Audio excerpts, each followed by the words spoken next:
dedicated himself to this jolly ship with 3 Arctic topsail schooners at result for a long time. He follows in a very good tradition, because for many years, I'm sure you will remember Councillor Sean Neeson, it was Sean's wish that she would be put on the Maritime Heritage ship list, and he worked very hard on that. So I'm delighted that Chris is coming and updating us with things. Now, just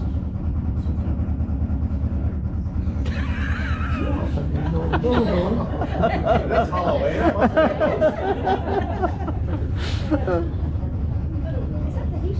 Must be the boiler.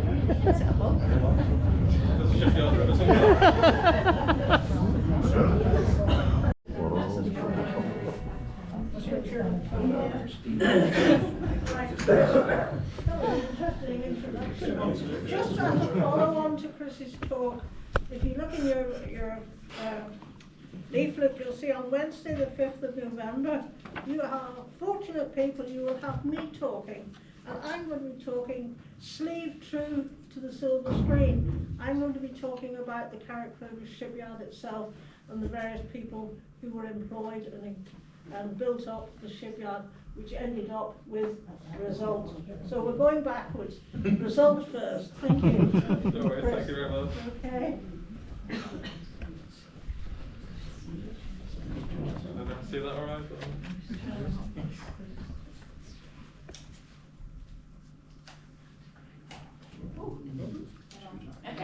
Okay. Yeah, is that all right, everyone? Yep, thank you. Alright, so yeah, thanks very much for the invitation to come and speak to you all today. Result off the bat, I've already heard some people muttering as they talk waiting for this, and some people have heard of it, some people are not so aware of it. And that's very much, I think, the picture that shipbuilding in Carrickfergus, people will be thinking of Belfast and the Titanic, and that story's been very much forgotten by the majority of our time. That we once were quite a modest and successful shipbuilder, and that one of the ships built here 130 odd years ago still survives today, and she in her own right has just such a remarkable story. So a lot of people might be familiar with the Ulster Transport Museum. And if you go down the back of the Ulster Transport Museum, right below, so the lower galleries down the hill, you'll see this big hull sitting there. Now there's a fence in front of it as well. And it's not very much in the way of signage or telling you what it is about. And this is the result. Still with us, not quite as grand as she once looked. And as Helen said, that I've been since a long, long time now really interested in her story. Sort of growing up in Carrickfergus, always had this great love of history with the castle there. I visited the Transport Museum a lot as a child, and all of a sudden I came across this story of Carrickfergus Shipyard and the result. I've just been captivated by it ever since, and it's really stuck myself into lots of research to really get public awareness up for the story, and hopefully one day have the ship fully restored. As I said, it's been a very long road. My first ever meeting with the museum, where I emailed in to the director of the museum asking for a meeting about the results. They were then very, very shocked when a 15-year-old walked in the door. But and one of the sort of great parts of, we did actually build up quite a good relationship with the museum, and sort of I shared a lot of my research with them. And in 2018, there's a picture there from the opening of that. There is actually now a small result exhibition on display in the Transport Museum, telling our story properly. But of course, the work's not done yet. Still a lot more to research, and hopefully some people might be aware of this project we have now to try and bring her back to Carrickfergus. But of course, before we talk about that, why is she interesting? Why is she important? Why should we bother to bring her back to Carrickfergus? And it all goes back to, as Helen said, Carrickfergus Shipyard. So most people know today as Leg Park. Paul Rogers' house, which still exists, the old cottage with the blue plaque in the corner. And McDonald's is now here in the water. And of course the model school. Now, Carrickfergus Shipyard first recorded launch was about 1845, and it goes through a few different owners, but eventually it is in the hands of Paul Rogers, who for the longest time manages and runs the yard. And he becomes quite a well-renowned designer of particularly a type of sailing vessel called a schooner. And they actually sell schooners across the UK and Ireland. There's a lot of interest. One of their best customers is actually in West England, in Barrow. So Carrickfergus is quite well known for this. A lot of the ships in Carrick, some of them go as far as trading to Australia, South America, you know, where getting there. This an apprentice indenture. Paul Rogers had started, like many would in Carrickfergus, as an apprentice and worked his way up. This one's obviously signed by him, and this actually is the year of results launch, so it is of the time period. As an apprentice, lots of young Carrickfergus men signing up to learn the skills of his trade. A lot of them did actually go on to work for Hans and Wolff in the end, and supposedly some even on the Titanic. But very, very strict rules. For instance, one of my favourites is in the middle. He shall not be guilty to drinking or accessory to riots or tumults on the street. Not that anyone from Carrick would be, of course. And not to have idle or debauched company. And that's for 7 years, part of your contract. You have to uphold those, otherwise they could throw you out. But many would have worked up. This is in the yard in the 1880s. Rogers, being quite successful, did spend a good bit of money to develop it further. It was dry dock, then that was built. And there you can see the roof of his house. And just opposite there, this sort of larger building, is those three old sort of following the wreck and ruin houses opposite McDonald's today.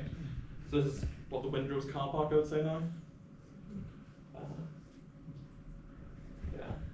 There were only 2 small-scale shipbuilders in the entire UK who actually made the change from wooden to iron and steel ships, and Paul Rogers, seeing that it's where the future lay, was one of them.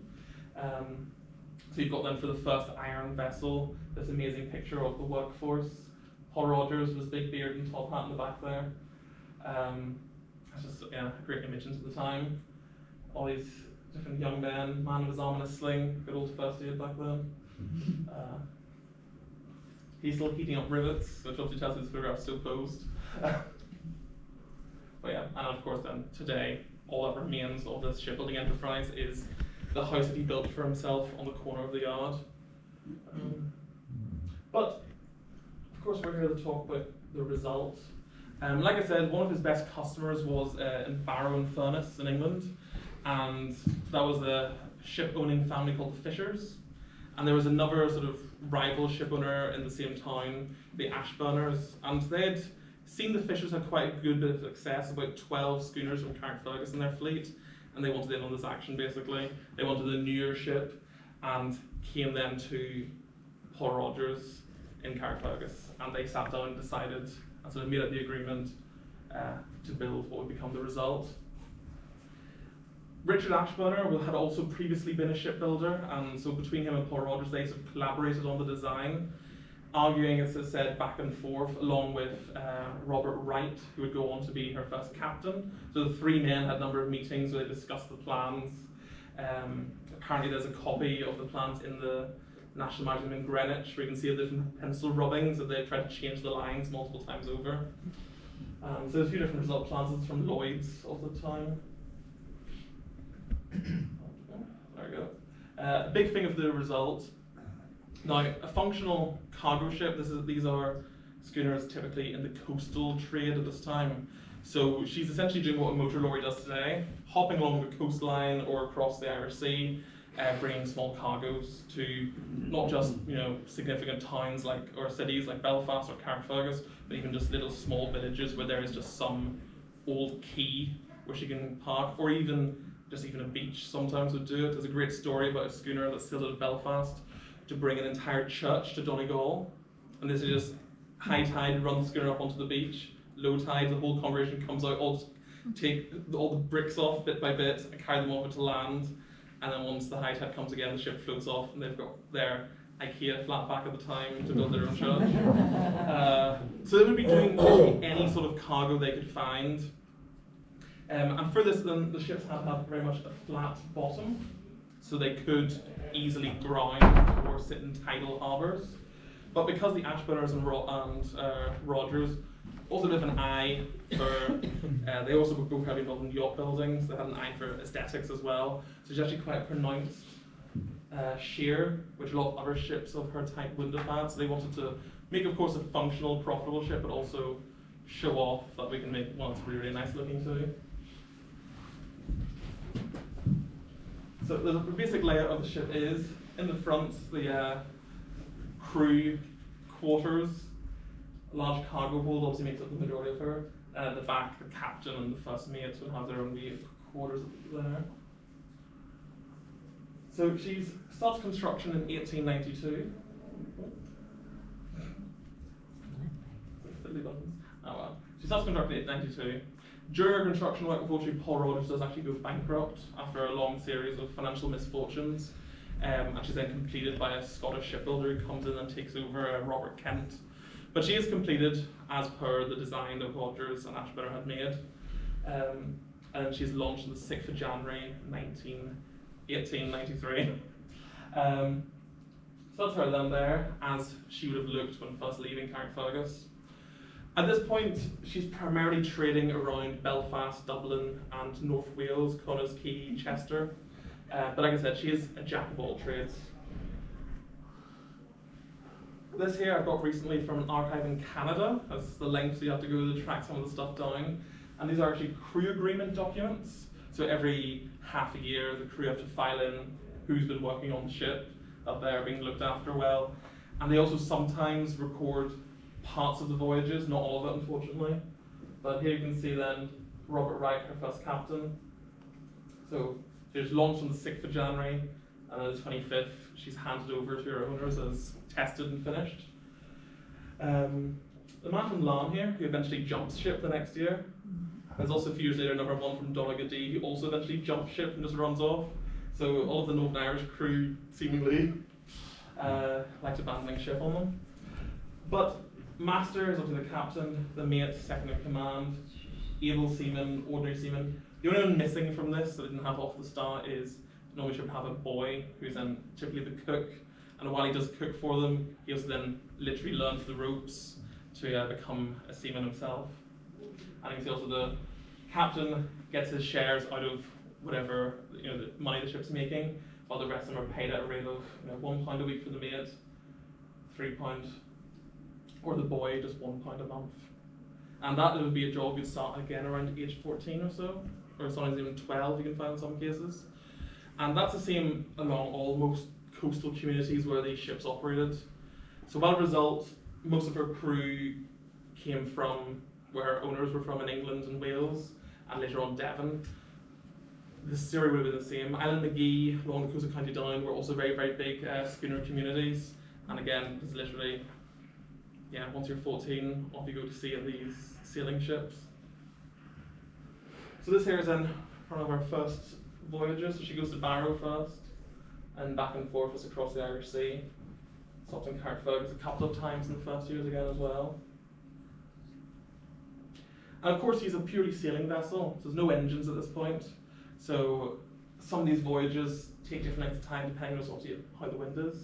And they would have had to go through great lengths to get the ships in and out of ports, and they would just anchor them off the coastline waiting for the wind to pick up. So you would have issues sometimes where you literally are waiting a couple of weeks to bring a cargo, that then the next month takes you 2 days because there's a strong wind at that time. And there she is, sailing along.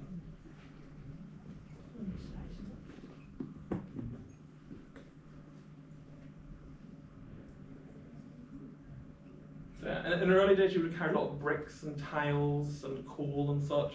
She'd go on to carry an absolute massive variety of things, from live pigs to apples to a motor car to French onion sellers who wants to go and sell onions in England.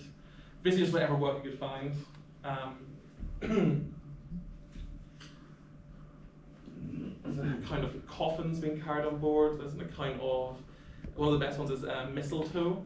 So the story goes, it was the week before Christmas, and because mistletoe was quite light, the boxes of mistletoe were quite light, they could fill up the cargo hold but also strap extra boxes onto the deck. And as I said, they were in a French harbour, meant to be bringing this to England, and the cargo agents told them, I need you to sail now, mistletoe will be useless to sell after Christmas, but there was quite a bad storm. So eventually the cargo agent convinced the captain, you have to sail. I said, right, so be it, if anything happens, it's on you. They leave the harbour, the very first wave hits the ship and washes all the mistletoe cargo off the deck.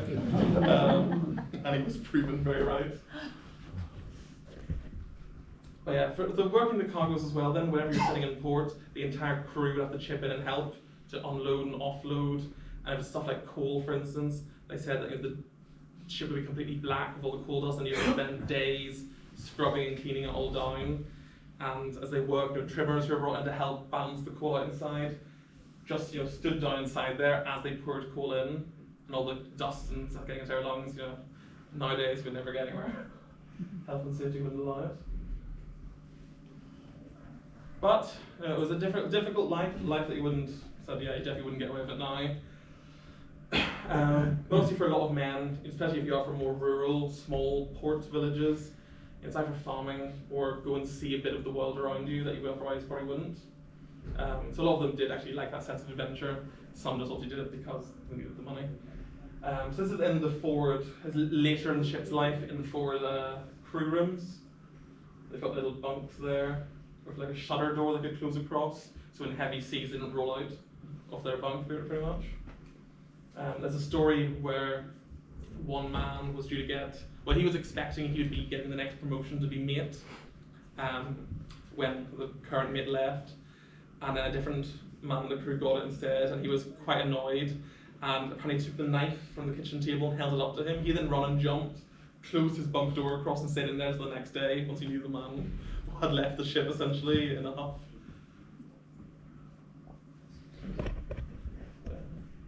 So as I said, the forward crew room then, you have a ladder that you have to climb up and down to get to your humble accommodations there.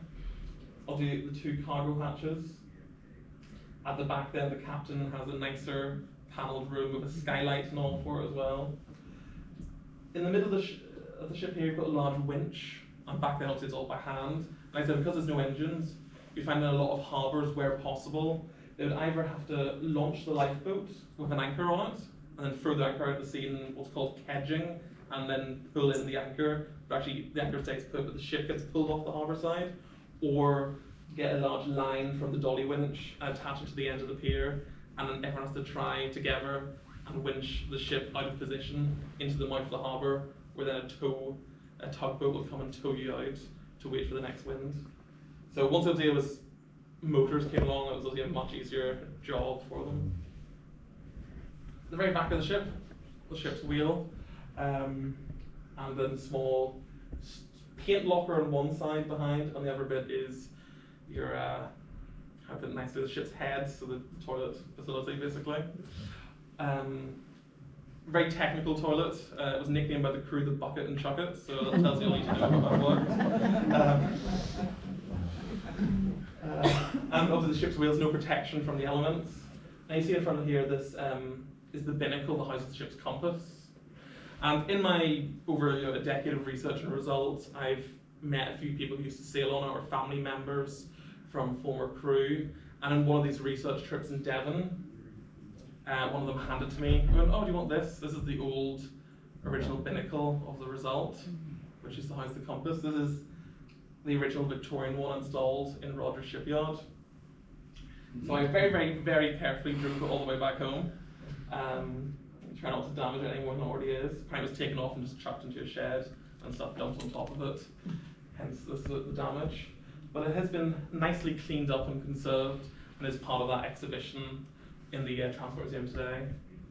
So I'm very proud that I didn't break it after 130 years. But the compass at house, obviously for there, the man at the wheel can look in through the glass and see the ship's compass. But there's actually a unique trick to this compass. It's mounted on the skylight over the captain's cabin. So it's what's called a telltale compass. So the captain sitting in his cabin below can look up, and it's double-sided. So he can actually still see the compass and tell if they're actually sticking to their correct course. So actually they get down to the captain's rooms. There's a very nice panelled staircase with brass treads. There's an account of a ship's boy who, upon joining was brought down to speak to the captain. And he instantly was like, "Oh gosh, what have I done?" Looking at all this lovely brass work, knowing he'd be the one having to polish it all the time. So then this is results. This is just from another similar ship where there's a few little decorative details that are different, but it's a similar idea. And then you've got the compass in above there. This is obviously a later picture of the radio telephone. because Brill had quite a long working career, she does change a lot throughout as they keep modernising to try and keep an old Victorian ship relevant as they go through the 20th century. But the compass, as posted in above, they did change it out a few times in the ship's life, and again, with different connections and research, I was very, very happy to get donated to me. The original Victorian compass for the result. Oh, I'm looking at some fucking film. Shaman D. Neils of Belfast manufactured, and well, not as clear as it once was. The window for the captain to tell below that they're keeping it on track. So who wants to see that afterwards and come have a closer look.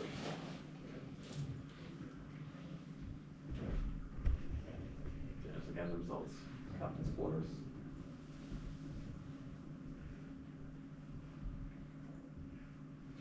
Yes, as I said, obviously for a boy coming on board, you're typically the cook, and you've got a small galley on deck with a stove and whatever, they could try and salt down meat to preserve it, and whatever foods they would not be too perishable for their crossings. As again, your crossing will depend. Sometimes it can be a very quick jump across the Irish Sea, or up the coastline from Belfast to Dublin.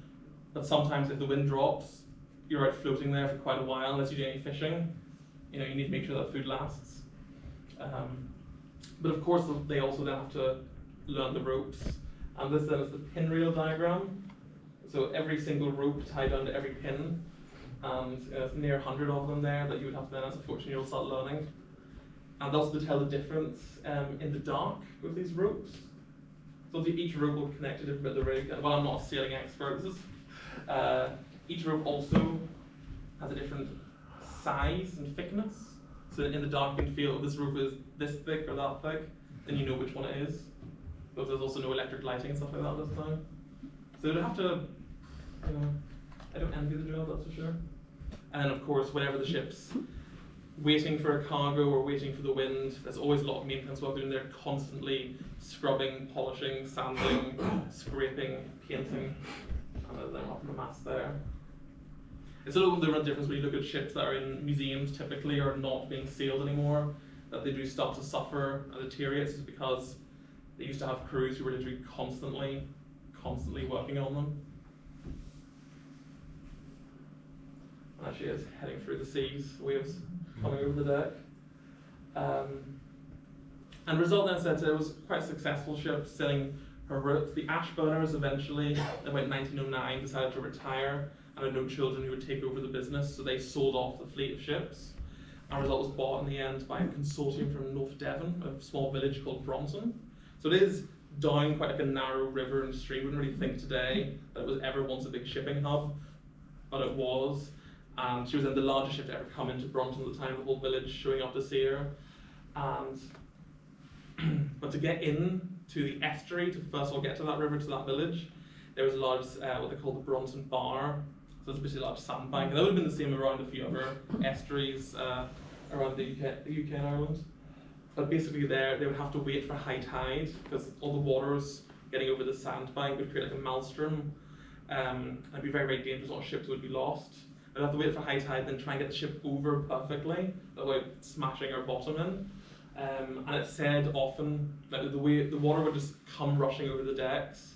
All the other men would climb up into the rigging to be above the water, while the man at the wheel had to tie himself onto the wheel to not get washed away.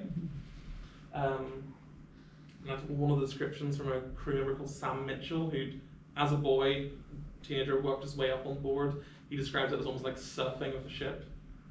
So the entire ship essentially gets to surf in. And Sam Mitchell, who worked from boy up the ranks to mate in the end, also actually a ship's bottle that he made. Not all of the results, sadly, but it's an artifact I have from him. Of course, though, like I said, the different issues with having to get these ships in and out of port and just being reliant on the wind, they eventually came to the idea of adding auxiliary engines. So the men in North Devon were among the first to do this. And about 1914 then, Result gets a small, simple, basic engine and a propeller. It takes obviously a lot of handling to make sure you're not damaging what is otherwise quite a good sailing ship, but she has this engine. And the engine, of course, in 1914, just in time for the First World War. First World War, of course, has quite dramatic consequences for merchant shipping, with thousands upon thousands of ships being lost, cutting off vital supplies and trades. And of course, those are lost primarily through the German U-boats, submarines that stock the waters around the UK. But for small, innocent-looking merchant ships like the Result, U-boats aren't going to waste their torpedoes on something small like that. What they'd rather do is they'd come to the surface and use the gun on deck to shell it, or send a boarding party to put explosives on board. And so with this in mind, then the Admiralty, which at the time was led by Winston Churchill, they come up with this idea of how can we use this to our advantage in a way, because U-boats on the surface are vulnerable. So they come up with the idea of what's called Q-ships. So basically you take innocent-looking merchant ships like the Result and hide weaponry on board. So the U-boat will then see it come up to the surface to use the gun, and then you quickly surprise attack them back. So Results fitted out with these two large guns, which are then put into gun wells hidden in the cargo hatches. Then the hatch can open. Looks like a normal cargo hatch, can open. Up pops your gun, and you can take fire at the Germans. Two torpedo tubes, and the ships have the railings, what's called wash ports, to wash away any water if it comes up on deck. And they then add a couple extra ones that are actually torpedo hatches in disguise. And one of them still exists on the ship today. And there's also some depth charges on board too. Wow. Oh, there we go. There's then a video from a different Q ship, but it shows the same process of that hidden cargo hatch gun. So you'll have to lie down there and wait. It would have a crew, so typically you have a crew of about 5 men to run a schooner. They'd have a crew of 23 to run the Q ship for all the weaponry and backup. But of course, to keep this illusion up, only 5 men are allowed on deck at any one time. So everyone else has to be hidden in down below, on top of each other, basically. To help this as a deception as well, anytime they see a submarine, the 5 men on deck would launch the lifeboat and get in it. What's called a panic party. So then just row around pretending to be a panicked crew, and the ship then looks abandoned, while in reality they're lying in wait for the submarine to get closer. And they also add to this deception by one of the crew members dressing up in a pink dress to look like the captain's wife. And we actually have a really, really brilliant account of this time Results life, because the second in command, Lieutenant Mulhauser, wrote a book after the war about his experiences, and there's a whole chapter dedicated. This is a first edition copy, but you can have a look at it. I do have a PDF if anyone's interested in that, of that full story. But he writes about his accounts as really detailed an experience of being on board Results and what the crew all went through. A few funny quotes, I think, from this experience there is just about the conditions of all these men being crammed in on top of each other, and all the alterations made to the ship that made her less watertight than she normally was. So they're all soaked, fighting over food non-stop. And also for this, actually, you volunteer for this job. They never force anyone to go on a cruise ship. You sign up as a volunteer and get paid an extra, what's called danger money, for the job. And the job description in Mulhauser, he writes his description is, the job is monotonous and not free of discomfort, and he very much agrees with it by the end of his time on board. I think I just love the idea of just everything's being filthy, with spilt tea and tea leaves, everything's in contact with butter and marmalade. And there's also another interesting story there, said that there's one of the torpedo hatches still exists inside of the ship. And there's a small story in the book where it talks about how one of the able seamen seemingly accidentally fired off the torpedo and lost it. I don't know how one accidentally shoots a torpedo, but they sit in a court of inquiry afterwards to discuss obviously the loss of an expensive bit of material. And in the court of inquiry, he turns around and says, "No, I saw the Germans. I did my duty to king and country and went and shot off anyway. I don't need permission." I don't think they believed him, unfortunately. But yeah. So Results sails along in the North Sea, just on patrol. They'll do different types of sails on her. They'll change the name out, change the flags of neutral countries on her, just to look like a different ship each time, until she attracts attention. Eventually, in the middle of March 1917, they see a U-boat come up to the surface. The U-boat seemingly must be somewhat suspicious at this point later in the war, about 1917, and she starts firing a few shells as a result. Results crew go, okay, time for action, and shoot back. They do actually hit the submarine, it damaged her conning tower, and she then tries to escape quickly. So no one's sunk, but they scare off the submarine and make her limp back to Germany for repair work. The very then same evening, as they're sitting back for repairs themselves, all of a sudden again, there's another submarine. Again, both sides shoot at each other, no successes, and the submarine escapes. By the time they end up in port for repair work, it said the foresail sail alone had 13 holes in it, just from U-boat shells that missed the body of the ship, but taken out all her sails. And then the next month, on 5th of April 1917, she's sitting along again. At this point, they spot what Mulhauser describes as an odd-looking periscope from a submarine circling the ship. They decide just to sort of play it as if they haven't seen it yet. And then eventually the submarine comes up to the surface, but it lines itself up to where the sun is rising, so they can't really see it without being blinded, and it starts opening fire. Again, the submarine's been suspicious, and actually the odd-looking periscope is photographing the ship, and then decides to attack. As it comes up in the sunlight, they can't really see where it's coming from, but this is a larger, better equipped U-boat. It opens fire, the second shell hits the Result amidships, and goes through into what was formerly the cargo hold, but it's now the magazine. Boom!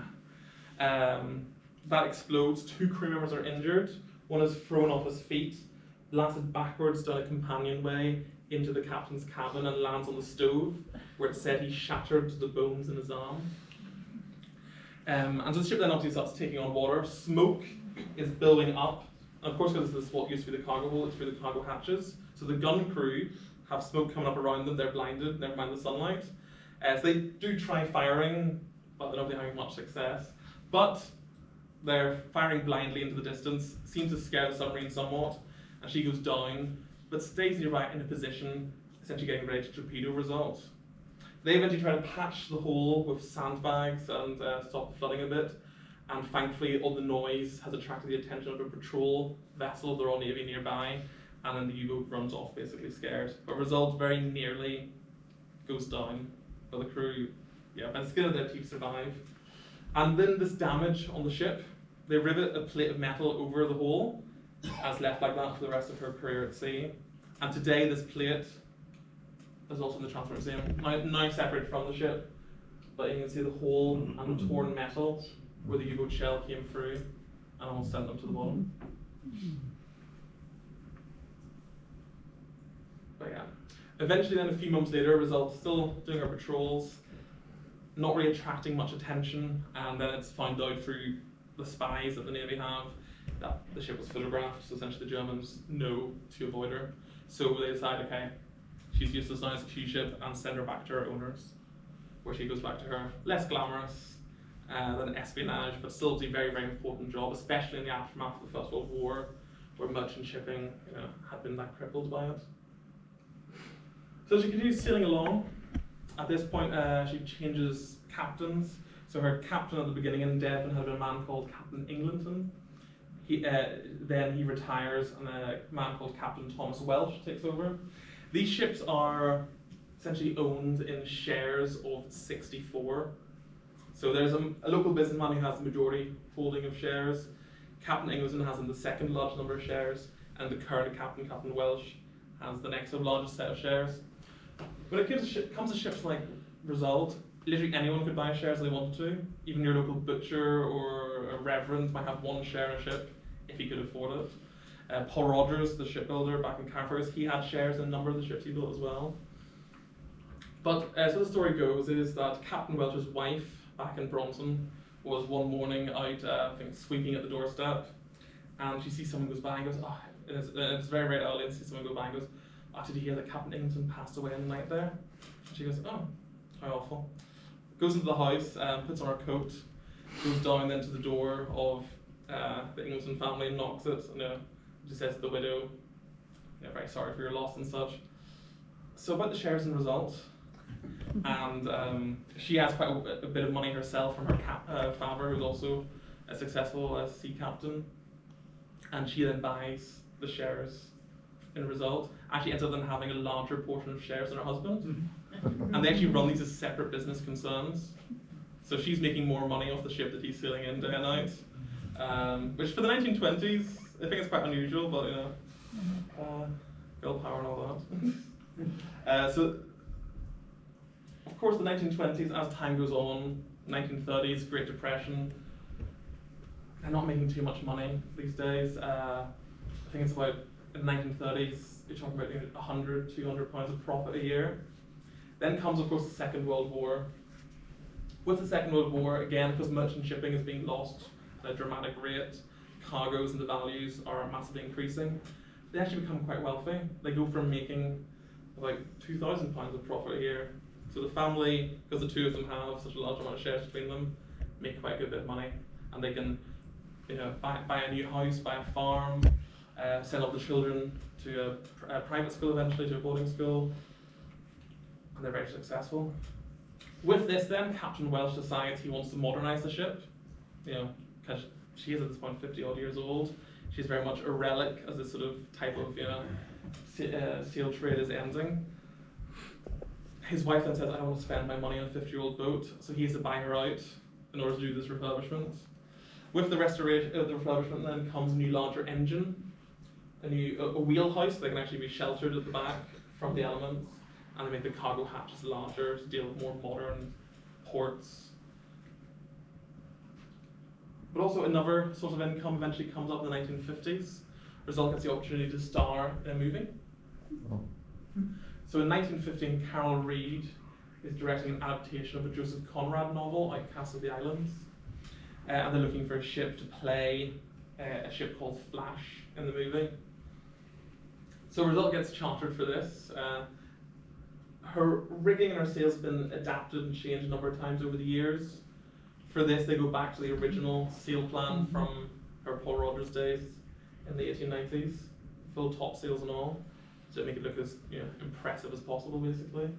Her nameplate is then changed to Flash, and they spent a few days sailing in the Scilly Isles, pretending that this is out in eastern waters for the film crew. None of the actors really come on board the ship. Instead, the crew get paid extra to stand in for them. Because the ship is set out in more exotic waters, it essentially requires the crew to black up. So they have to wear this, what they call like pancake batter, like makeup to darken their skin colours. Captain Welsh has to wear a fake beard and be dressed as the captain in it, and the rest of them. One of them apparently refused to do it, so this kept him out of the camera shots, basically. But the other ones got their extra pay for it. I think they all agreed in the end that the extra pay wasn't really worth it. They much prefer the day job. But of course, they made a bit of extra cash to keep the ship going. And as part of the research I've done with the Transport Museum ahead of that exhibition in 2018, we found a whole collection of the ship's life rings in their storage. Until then, we flipped one of them over innocently just to look at it, and realised on the back of it is written Flash from the rebranding for the film, so that film prop that we also still have. Like I said though, of course, time is sort of running out at this point. Motor lorries have been invented, and they're, you know, rather than having a crew of 4 or 5 sail ship, which is dependent on weather along the coastline, a lorry can now do that with one man driving it, much easier, much more efficient and affordable. So cargoes are starting to become very rare. And also just because she's such an old ship at this point, she's really, you know, a relic. There's no place being in harbours in the 1950s and 60s. So the crew with the larger engine that's been installed, they do eventually get MV status for it, so motor vessel. So officially on the paperwork it sounds more impressive that she's a motor ship and not an old schooner. And they eventually have a port in England, so the dockers refuse to unload it because they just can't get their cranes in the way of all the masts. So they eventually take the middle mast out, and she operates just as primarily a motor ship with a ketch rig on top. At this point, it's Captain Welsh's son, Peter Welsh, sailing it, and the crew probably shrinks down to about 3 men at this point, just to really try and keep it going over as efficiently as possible. With this though, Captain Welsh does it becomes quite more of a family ship at this point. In the summertime, then he brings his wife, the children, and the family pets all on board. So there's the children hanging out in the cargo hatch, and the 2 dogs in the wheelhouse, hopefully not steering. And it's also the ship's dog who stayed on board with the captain, Mark. There's also the ship's cat on board as well, which got everywhere, but they're always very worried about the cat falling overboard and such. So that the children always will keep a very close eye on it. And this picture I had earlier of the steep brass-treaded stairs down to the captain's cabin. The dog probably could actually get up with each paw on each step to try and climb up onto the deck, but to get down, they had to carry them down. And we have a shot then of someone hanging off the bowsprit at the front of the ship's bow, cutting through the waves. The result there. And I said, because they're sort of struggling at this point it's a bit of a rags to riches, but riches then back down to rags story. Yeah, this sort of era of shipping is long over. So they're mostly working at this point around the Channel Islands, trying to get some cargoes down there. Literally just whatever they could find and take.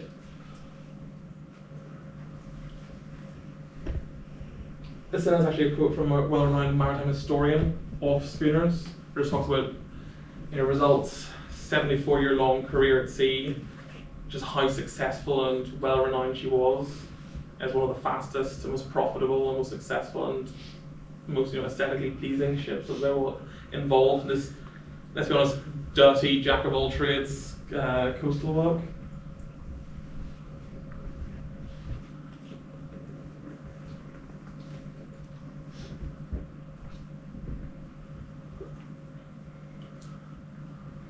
But yeah, then come April 1967, they run out, basically. It's the end of the road. The last cargo is taken off in Jersey, and after his long career, Result is retired from sailing as a cargo ship. And when you really think about it, it's not only just the end of this old Victorian ship that's also the Carrickfergus, but she is the last ship of her kind working in the UK and Ireland at this point. And when you think of, there's archaeological digs have taken place in the Glens of Antrim where they show, trade with Scotland back in the Bronze Age. So people have been using around these coastlines sailing ships to trade and bring goods around the coast and across the Irish Sea for thousands of years. And that all ends with Result, basically. She is the last one to do that job. So that's thousands of years of human tradition in these isles ends with this one little plucky ship from Carrickfergus. Once the ship is laid up, Captain Welsh decides to try and convert her for passenger work, but he unfortunately passes away before it's completed. And at the end, she sits next to her for some years, with a bit of a question mark over her future, until the Ulster Transport Museum buy her, sail her back into Carrickfergus for one last visit, that's just a few days ago, the anniversary of October 1970. Then she sails into Belfast, and she'll spend another few years sitting in Belfast Harbour as they try to now work out what do we do with her. She gets some restoration work done in Hamilton Wolf Shipyard, and then is transported by road. I've actually forgotten to have the picture in. There's a great images of her going along the street, essentially, and parked up at the museum. It's done a lot of restoration work in the 70s to try and bring her back to her original specifications, how she looked. And the idea was to continue doing this work, but unfortunately she was bought as part of a sort of real tidal wave of museum investment that very quickly dried up, come into the 1980s, and she's left sitting there high and dry. So still on open air display, but her restoration is not finished, and she of course suffers some deterioration from the weather in the decades since. That's essentially Result as she is now. 133 years soon later. But of course the idea is, as I mentioned at the beginning, I think very much when you see Belfast, Titanic, Nomadic, the HMS Caroline, there's a lot of potential there, and that Carrickfergus should get in on it, basically. And Result, she's not too big, that would be too costly, or too complex to look after, but she has this most amazing, unique story, and is held as one of the gems in the world's collection of preserved sailing ships.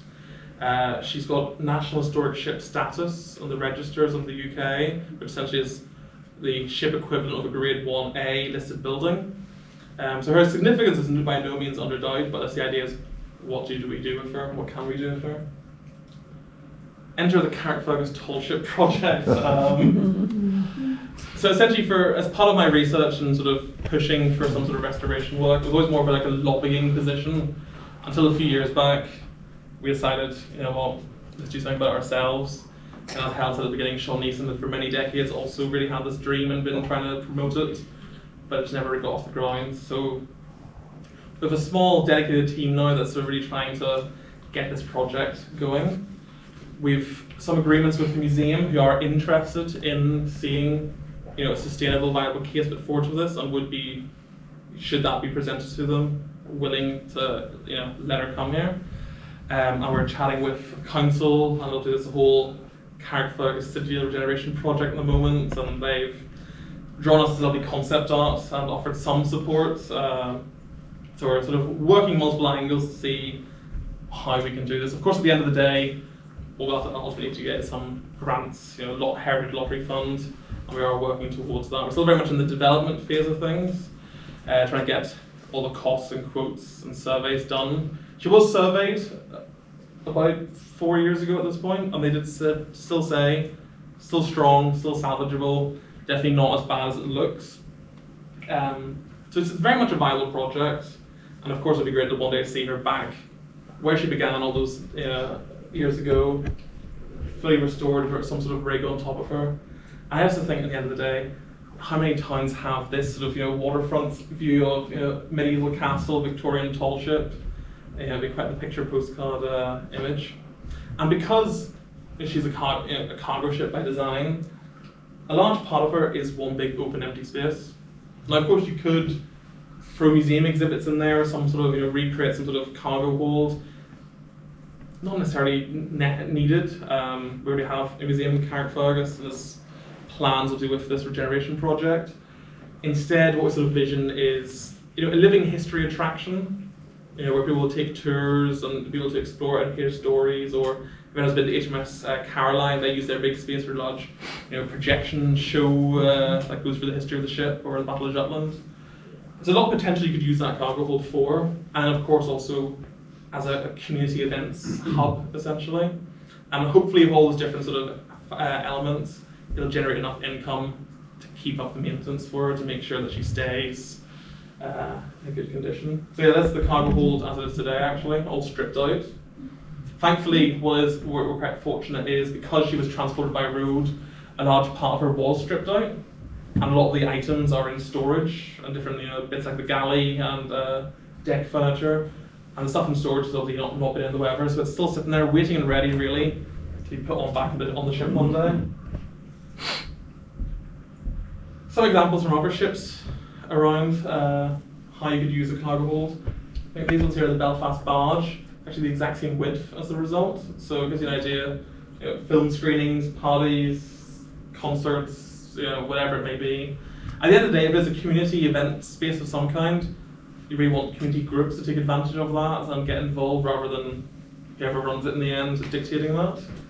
Or even there's the Golden Hind in London, but it's actually smaller than the result, but it's an old replica of a Tudor ship. They do a lot of living history, so reenactment tours and stuff like that. And it's also very successful. So there's definitely, if you're creative about it, endless potential. Even if you go beyond just the inside of the ship, you know, you've got that cargo hold, you can recreate the old cabins. A number of ships around have started this, of, you know, experience climbing the rigging in partnerships of ours. I think Cuddy Sark, the Great Britain and Bristol. There's Fresh Spring in Devon is one. Some of them you climb up it. This one here, I think, it's good for schools. So the class can tell how many blocks will need to make it load easier, and pull up their classmates up the mast, essentially. So I think you get a lot of different fun things for school groups and people to do.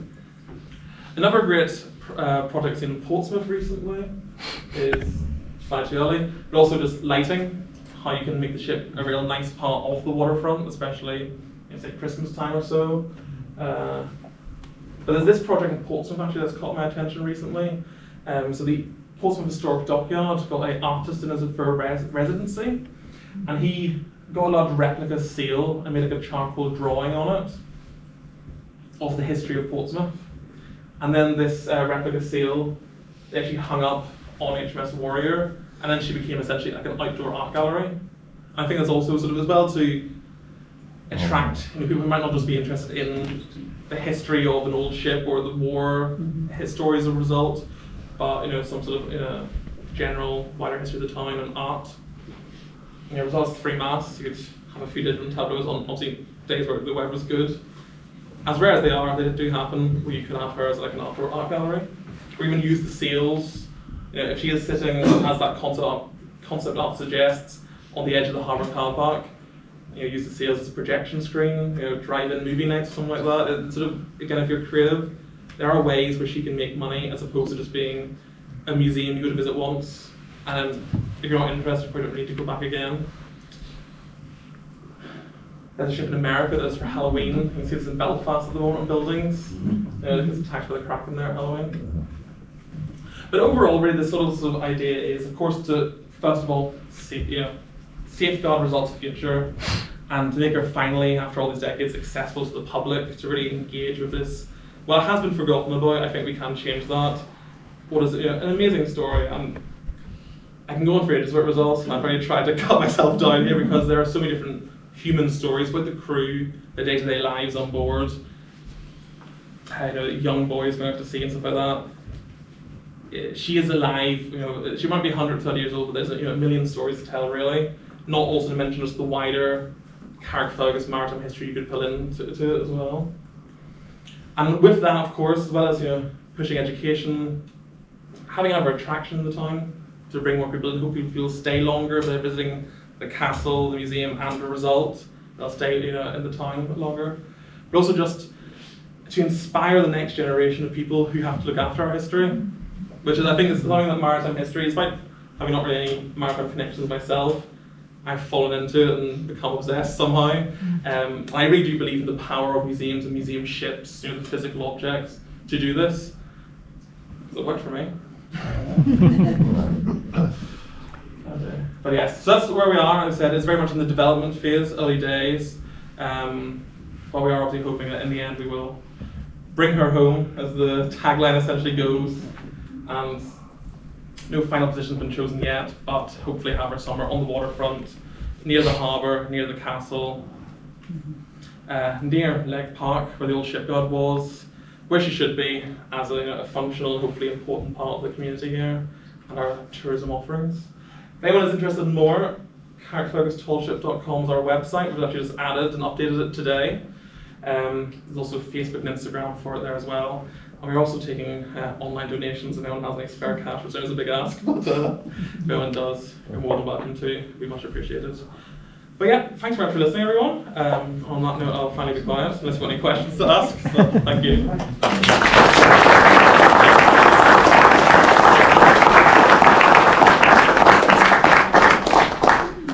All I have to say is well done, Christopher. This young man has spent so much time, so much energy to get all this information gathered together, and he really is to be very, very highly commended. He's done a fantastic job. Well done, Christopher. Despite the fact that he is German, he can find being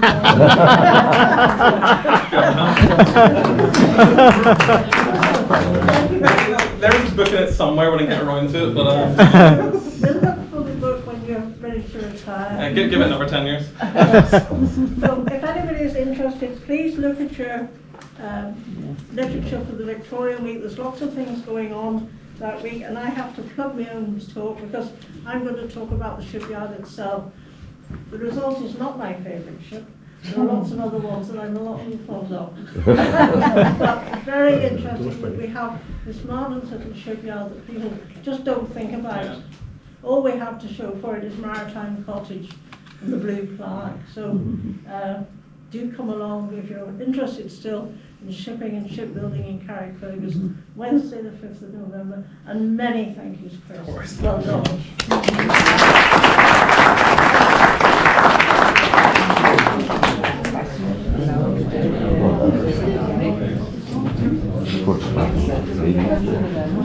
Yeah.